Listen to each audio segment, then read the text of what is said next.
According to a 2000 study, about half of all Americans and millions more people worldwide feel that we are not alone. A growing number of people believe that they have actually come in contact with aliens. And at the same time, millions of them claim to have seen a UFO or know someone who has. In this video, we'll talk about 5 of the most interesting missing persons cases that's involving alien abductions.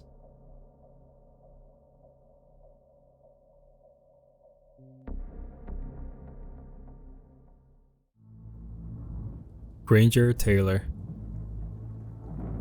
Granger Taylor was anything short of a genius. His mechanical ingenuity was outstanding. He would drag abandoned trains from the forest and restore them to their former glory. He also reassembled a World War II aircraft single-handedly. The only thing that might have been off about Taylor was that he believed he could speak with aliens. When Taylor turned 32, he disappeared. It appears he was abducted, or rather, he followed his alien friends onto the spaceship. Granger Taylor left a note for his parents one rainy night on November 29, 1980. According to the note, he traveled on board an alien spacecraft after having recurring dreams in which he was about to set out on a 42-month space adventure. He told them that he was off to explore the vast universe, then return. Taylor's family and the police spent months looking for him, but they could not find any leads regarding his whereabouts. Then in March of 1986, a blown-out car was discovered by nearby forestry workers not far from the Taylor's family home, close to Mount Prevost in British Columbia.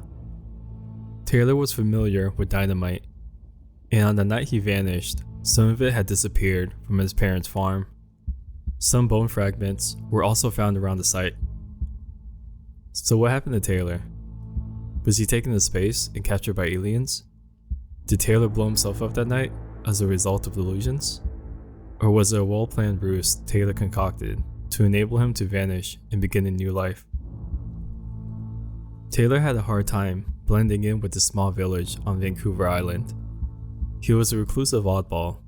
Some people think Taylor spent so much time working on machines because it was his only genuine form of self-expression. Making things gave him a sense of meaning in life. Taylor was sure that he had been chosen by aliens to carry out a greater cosmic purpose, a purpose that was far greater than anything he could accomplish on Earth. Stella Maris Church. In June of 1999, relatives reported that at least 100 members of a religious cult went missing in northern Colombia after meeting a UFO that they thought would save them from the end of the world. Many of them, when they called to say their goodbyes to loved ones, said that they had to leave because a calamity was going to occur and they had to go to a high place in order to meet extraterrestrials who would save them from the end of the world. The mysterious and charismatic cult leader, Rogelio Pereira, went to great lengths to ensure that his followers severed all ties with the outside world and saw material existence as evil. Over the years, there would be numerous reports to the police from family members who worried that their loved ones had been completely brainwashed by this charming leader. At the time, this mysterious cult was frequently in the news. Nonetheless, they grew more fixated on the idea that the apocalypse was approaching and that they needed to prepare to depart on the spaceship. The members believed that only 140,000 people would be saved thanks to the aliens, and the rest of mankind would perish. On that fateful day in June of 1919, there was quite a lot of activity on the cult's compound. They were preparing for something big. The official statement was that the group would go to San Pedro for their annual retreat. They abandoned their facility and headed off into the wilderness, and they were to reach higher ground for their rescue via flying saucer. The entire group then seemed to have disappeared from the face of the planet. No traces of them could be found throughout the whole area. A quick inspection of their facility revealed that it was eerily empty. It was just sitting there untouched, as if someone would return any minute. there would be no more communication with their families and friends. Till today, no one has a clue where they are. Do you think they lived up to their prophecies? Let me know what you think. Nome, Alaska. The real-life events in Nome, Alaska showed how much stranger reality is from fiction. Between 1960 and 2004, almost 20 people vanished, causing a national uproar over the disappearances of the entire town. Since the 1960s, rumors have been going around about UFO abductions. This Alaskan town has had multiple UFO sightings throughout history. The city is highly isolated, with no roads and hardly any people compared to other locations nearby. This kind of setting will make a perfect place for any UFO landing. Considering how many people had vanished, it was thought that a serial killer was responsible for the disappearances in Nome, Alaska. The town as a whole, including the missing people's family and friends, lived in constant fear of potential intruders watching over the defenseless. There has never been a suspect arrested or questioned for killing Nome residents. Some believe the disappearances resulted from heavy alcohol drinking in sub-zero weather. The theory is that drunk individuals wandered off and froze to death. This theory is flawed since bodies have never been recovered. Still, others believe the disappearances are a direct result of the geography of Nome.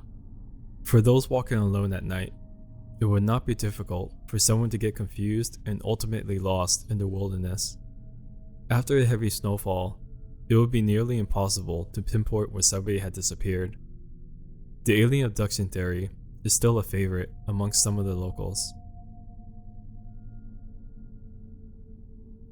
Maria Leiva.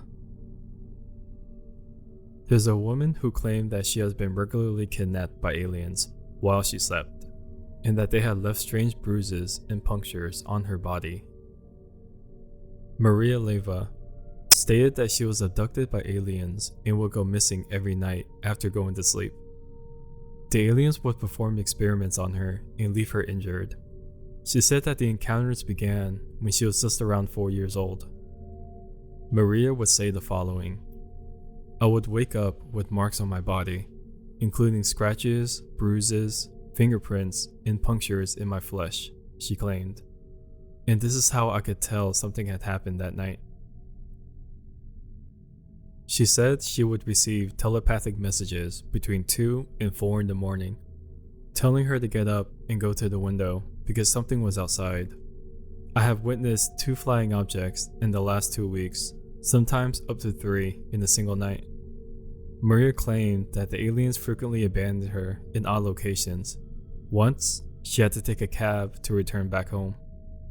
She said the following: "One night, I was taken when I was sleeping, and I woke up in a completely new environment that was fairly far away," she continued. "I had to take a cab home, and since I was missing my house keys, I couldn't get inside." Maria further claimed that her daughter also has these experiences. She said that her daughter saw her first UFO when she was on her way to school at 10 years old, and has seen several UFOs since then. Maria also claims to have seen the aliens who took her away. She said the following: "I saw them in Barcelona when I was living there in the mountains. One day, when I was washing the dishes, I saw that I could only say was a translucent watery figure by a tree. I have also seen beings who look like humans. They are a little taller and have larger, almond-shaped eyes." Although Maria goes missing occasionally, she has not gone missing for long periods. At least, not yet. Travis Walton.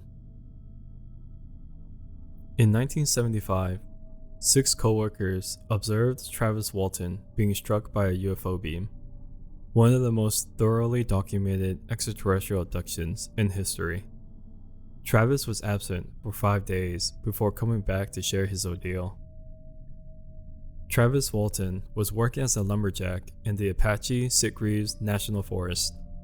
After a long day at work, he piled into a pickup with 6 of his co-workers and drove back to Snowflake, Arizona, the closest town. They saw a saucer-shaped object just 100 feet in front of them as they continued to drive through the darkness.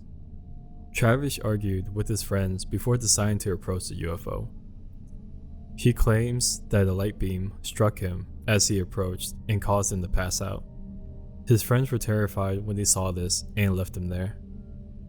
Travis says he woke up in a place he believed to be a hospital.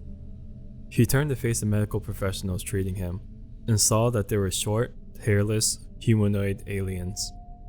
Travis claimed that after a little argument, they wrapped a piece of plastic around his face, which made everything dark again. Sometimes, when Travis tells this part of the story, he claims to have run away from the aliens and entered the control room before being approached by a person wearing blue coveralls and a helmet. He describes how the person in blue took him on a tour of the ship, pointing out the hangars and other features before bringing him back to an examination room, where one of the aliens caused him to pass out again. Travis's co-workers eventually contacted the police to report what they had seen. The police had their doubts, to say the least. They thought Walton had been killed by the other 6 employees because of a quarrel earlier in the day. According to Travis Walton, he awoke in the woods where he was kidnapped. He had his clothes on backwards, and he also claimed that the last thing he saw was the aircraft shut its doors before floating away. Disappearances from alien abductions have been told for decades, and to this day, we still don't have any definitive proof for any of these claims. Whether there are any truths to these claims or not, the same question always arises when it comes to alien abductions. What do they want? And why don't they stick around instead of disappearing after they're done with us? It's interesting to think what we would do if the roles were reversed.